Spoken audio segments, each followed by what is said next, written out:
ఢిల్లీలో కాసేపట్లో బీజేపీ కేంద్ర ఎన్నికల కమిటీ సమావేశం జరగనుంది. ఇందులో లోక్సభ ఎన్నికలకు అభ్యర్థుల్ని ఖరారు చేయనున్నారు. ప్రధాని మోడీ, పార్టీ అధ్యక్షుడు జేపీ నడ్డా, అగ్రనేతలు అమిత్ షా, రాజ్నాథ్ సింగ్, లక్ష్మణ్ ఎన్నికల కమిటీ సభ్యులు పాల్గొంటారు. ఏపీ, తెలంగాణ సహా ఉత్తరప్రదేశ్, బీహార్, ఒడిశా, రాజస్థాన్, హర్యానా, మహారాష్ట్ర, పశ్చిమ బెంగాల్, కేరళ, కర్ణాటక రాష్ట్రాల్లో 150 మంది అభ్యర్థుల్ని ఖరారు చేసే అవకాశం ఉంది.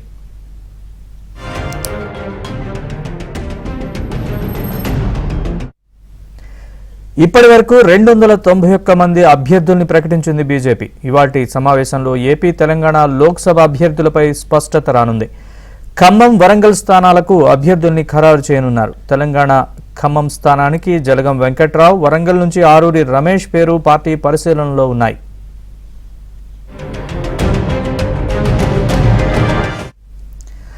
బీజేపీ కేంద్ర ఎన్నికల కమిటీ సమావేశానికి సంబంధించి మరింత సమాచారాన్ని మా ఢిల్లీ ప్రతినిధి సతీష్ మనకి లైవ్ లో అందిస్తారు.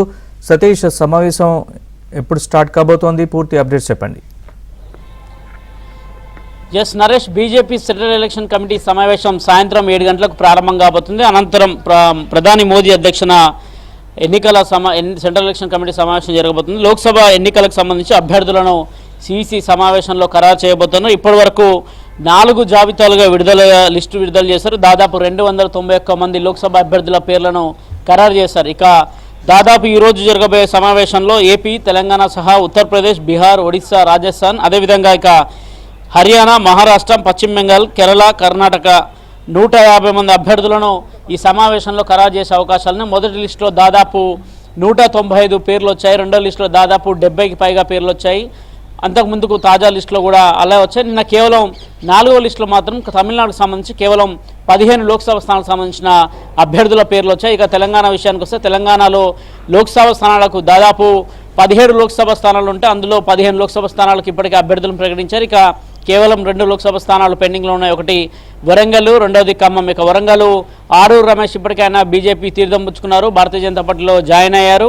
ఆయనకు వరంగల్ సీట్ కేటాయిస్తారని తెలుస్తుంది. మరోవైపు ఇక జలగం వెంకట్రావుకు సంబంధించి ఆయనకు ఖమ్మం సీట్ కేటాయిస్తామని ఆయన ఇటీవలనే పార్టీలో జాయిన్ చేసుకున్నారు. కానీ ఇప్పటివరకు అయితే దానిపైన క్లారిటీ రాలేదు. ఇక ఆంధ్రప్రదేశ్ సంబంధించిన అంశంలో దాదాపు ఏపీలో 6 లోక్సభ సీట్లకు, అదేవిధంగా 10 అసెంబ్లీ స్థానాలకు కూడా పోటీ చేస్తారని తెలుస్తుంది. అందులో సీట్లకు సంబంధించి ఎప్పుడు ప్రకటిస్తారు, ఏం చేస్తారు అనేది కూడా కొంత స్పష్టత రావాల్సి ఉంటుంది.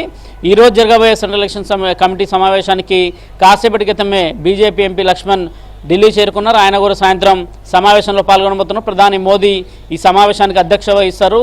రాత్రి వరకు కూడా దీనిపైన భారీగా కసరత్తు జరిగే అవకాశాలను, ఇటీవల జరిగిన అన్ని సమావేశాలు కూడా అర్ధరాత్రి వరకు కూడా సమావేశాలు జరిగాయి. ఈ సమావేశంలో కూడా అలాంటి అవకాశాలు చాలా స్పష్టంగా ఉన్నాయి. అభ్యర్థుల ఎంపికలో బీజేపీ కొంత ఆచితూచి ముందుకు వెళ్తుంది. సామాజిక వర్గం పరంగా కావచ్చు, సమీకరణాలు కావచ్చు, గతంలో వారి యొక్క ట్రాక్ రికార్డు కావచ్చు, వాటన్నింటినీ కూడా బేరేజ్ వేసుకుంటూ ముందుకు వెళ్తున్న నేపథ్యం కాబట్టి సాయంత్రం 7 గంటల నుంచి ప్రారంభమయ్యే బీజేపీ సెంట్రల్ ఎలక్షన్ కమిటీ సమావేశంలో పూర్తిగా లోక్సభ అభ్యర్థులకు సంబంధించిన అంశంపై కొంత కసరత్తు జరిగే అవకాశాలున్నాయి. ఇక తెలంగాణ విషయానికి వస్తే ఇప్పటికే ఆల్మోస్ట్ అన్ని సీట్లను కూడా ప్రకటించారు. కేవలం 2 స్థానాలు మాత్రమే. కర్ణాటకకు సంబంధించి గత సమావేశంలో దాదాపు 22 మంది అభ్యర్థులపైన ఒక క్లారిటీ వచ్చింది. మిగతా స్థానాలకు కూడా ఇక అభ్యర్థులను ఖరారు చేయాల్సి ఉంటుంది. అదేవిధంగా దేశవ్యాప్తంగా కూడా అనేక లోక్సభ స్థానాలకు ఇంకా అభ్యర్థుల పెండింగ్ అంశం ఉంది. దాదాపు ఎలక్షన్స్ కూడా సంబంధించి దాదాపు 50 రోజుల పైన సమయం ఉంది. కాబట్టి కొంత కసరత్తును పూర్తి చేసుకుంటూ ముందుకు వెళ్తుంది. ఈ రోజు జరగబోయే సమావేశం కూడా కొంత కీలకమైన సమావేశం చెప్పుకోవాల్సి ఉంటుంది. తెలంగాణ, ఆంధ్రప్రదేశ్ నేతలు ఉంటారా, ఉంటే ఒకవేళ మన రాష్ట్రాలకు సంబంధించిన అంశంలో ఎన్ని సీట్లకు క్లారిటీ రాబోతుందని చూడాల్సి ఉంటుంది. ప్రధానంగా ఆంధ్రప్రదేశ్ రాష్ట్రం సంబంధించి ఇందులో క్లారిటీ రావాల్సి ఉంటుంది. ఏపీ సంబంధించిన రాజకీయాలు దాదాపు అటు బీజేపీ, జనసేన, అదేవిధంగా తెలుగుదేశం పార్టీ ఇప్పటికే వారి అభ్యర్థులు ప్రకటించుకు వెళ్తుంది. కానీ భారతీయ జనతా పార్టీకి సంబంధించిన అంశంలో మాత్రం ఇంకా అభ్యర్థుల విషయంలో క్లారిటీ రాలేదు. వారిపైన ఈ సమావేశంలో క్లారిటీ వచ్చే అవకాశం ఉంది.